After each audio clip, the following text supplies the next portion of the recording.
What is up everyone, Nick here with this week's DCEU video. Now with this video I wanted to sit down and talk about what if Wonder Woman and Justice League are a flop. Now before you dislike the video and just start spewing out hate, I'm going to analyze this and break it down numbers wise and be objective as possible because I actually want these movies to succeed, because contrary to what a lot of people believe on the channel, I am a huge DC fan. I've always been a DC fan and I always will be a DC fan, and I really think that Wonder Woman can be a great film because of all that we've seen from it and because I think Patty Jenkins is a fantastic filmmaker. So before we get started, let's just break down the current numbers of the DC Extended Universe films thus far. So the DC Extended Universe launched in 2013 with Man of Steel, which opened up the doors to this larger shared universe. Now Man of Steel cost about $225 million plus an unknown marketing budget, and it made $668 million worldwide box office. So Warner Brothers considered it a modest success, kind of broke even. It didn't really reach the levels that they were expecting. A lot of people were projecting inside the studio that it would make $1.2 billion, but it ended up making about half of that. Now Man of Steel also garnered very mixed reactions. Its final Rotten Tomatoes score is a 55% of the current aggregates of critics, so that places it about a 5 to a 6 average rating. So a lot of people were mixed on that movie.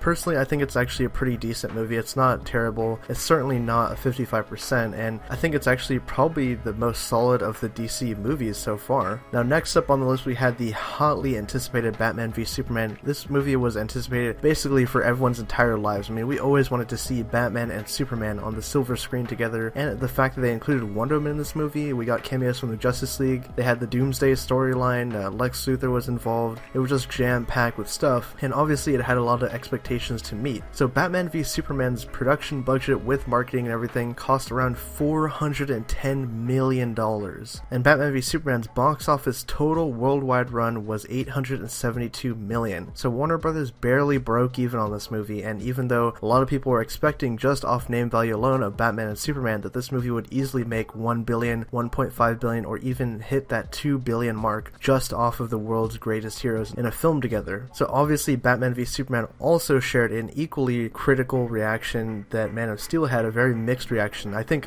Batman v Superman actually got a bit more hate than Man of Steel did, so BVS actually ended up at a 27% on Rotten Tomatoes. Now next up we have Suicide Squad. Now this is the most recent film. It just came out last weekend. Suicide Squad cost about $250 million with the extensive reshoots, plus a very expensive, massive marketing campaign. So we don't even know what the true budget of this film is, though the Hollywood Reporter Insiders has said that Suicide Squad needs to make at least $700 to $800 million just to break even before Warner Bros. Could even start turning a profit on this movie. Now Suicide Squad's box office total so far has crossed $370 million worldwide as of this recording. Suicide Squad's Rotten Tomatoes score is also sitting at a 27% as per this recording, but you know, it could kind of slide in and out before it kind of fizzles out at that final rating. So the movies that we're going to be talking about here are Wonder Woman and Justice League. Now Wonder Woman, there's a lot on this movie. There's a lot of eyes on this movie. Now as far as the actual production budgets for both Wonder Woman and Justice League, there have been unconfirmed reports from cast members on the set of Wonder Woman suggesting that the film costs about $150 million to $300 million.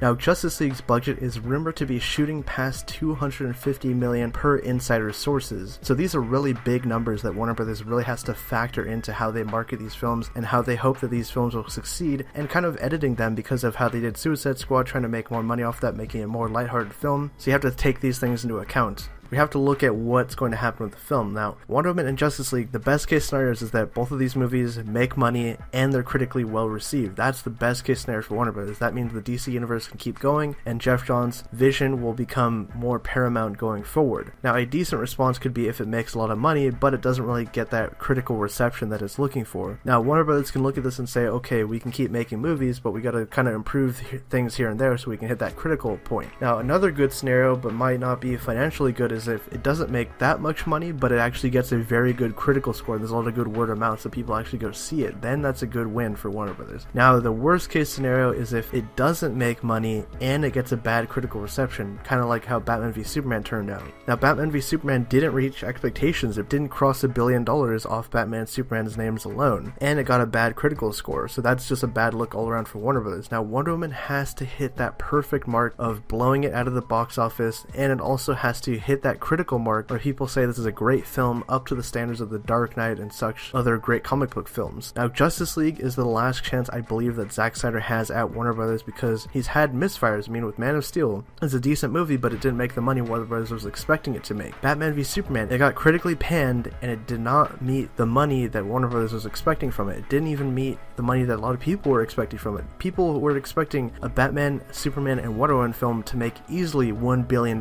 no problem. That was the goal. They had said, yeah, no way, we're not going to make $1 billion off this movie, and look what happened. Now, Justice League has to knock it out of the park. This has to be their Avengers 1 type of movie. This has to be critically well received. It has to make a ton of money. This has to do well for the DCEU to survive, and if Wonder Woman and Justice League both flop and are critically panned, I believe the DCEU is as good as dead, and this is coming from a longtime DC fan. I just don't think that Warner Brothers will think that this franchise is financially right for them at that point. If Justice League and Wonder Woman both flop and get critically panned, that is the worst case scenario that Warner Brothers has to deal with. We'll see what happens. I'm very much looking forward to Wonder Woman, and I hope that the movie turns out well because I'm a big fan of the character, and I think that the setting is very interesting, and I think it could be a great film. So what do you guys think about this? Do you think that Wonder Woman and Justice League have a good chance of steering the DC ship around and getting it to that point where the critics like it, the fans like it, and it makes a great box office run? Or what do you really think the next step is for Warner Brothers if both Wonder Woman and Justice League are a flop? My name is Nick, and I'll catch you guys next time.